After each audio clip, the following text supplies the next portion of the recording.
Alam mo ya, lang ko yung mga pinagdaanan mo sa buhay is yung iba't iba yung pinagdaanan lang eh. May pinagdaanan ka sa elementary days, high school days, college days, pagtrabaho mo na naka-work days, yung pumunta ka na sa ibang lugar kasi doon mo hinahanap yung trabaho mo, mga days na ganun, mga time na ganun.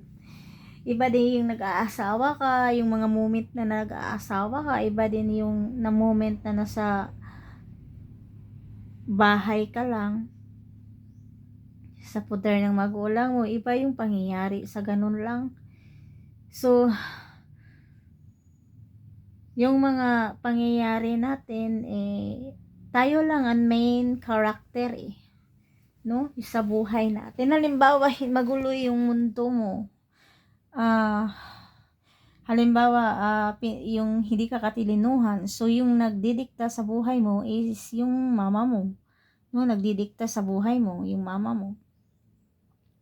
So, kapag hindi ka katilinuhan, tapos pinipressure ka niya, may mga siya, irritable na ugali na pwede kang mapahiya sa mga classmates mo, sa mga teachers mo sa school, na parang mag-wild na siya kasi ang bubo mo, lagi kang bagsak. Pati teacher, inaway mo na lang. Mama or mother, or sino ba yun, mga mommies, hindi mo talaga mapipilit yun eh, yung bata na ganun eh. Hindi mo dapat yan magwa-wild or mag-irritable ka sa harap ng mga guro kasi yung impact dyan is sa anak mo. Yung anak mo mga langga, yung anak mo mahihiya, ma-loss of confidence, lalong manghihina yung utak niya at dala-dala yun hanggang paglaki niya. Kasi hindi madaling maging mubo. Kung sa inyo mga mamis,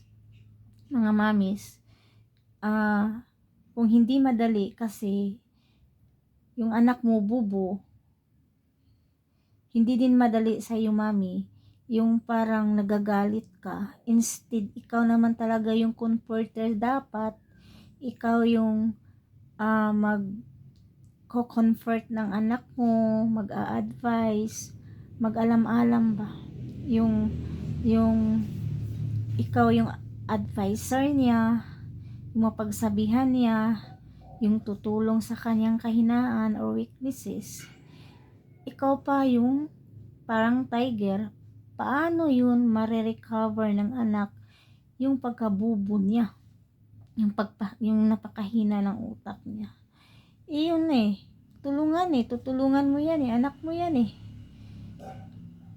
Hindi yung ipapahiya mo sa mga tao. Kasi laging bagsak, wala talagang alam.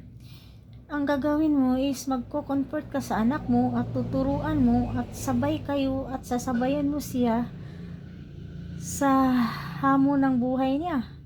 Kasi kung hindi madali sa yung bubo yung anak mo, mas hindi madali sa anak mo yan. Kasi yung anak mo yan, siya ang main character ng buhay niya. Gets you, mami? So, hindi mo dapat yan. Kasi, pero alam mo, hindi yan, hindi yan ganyang mga ugali ng mga mami. Hindi yan, hindi yan madami. Yung kumbaga, 1 in a million lang yan.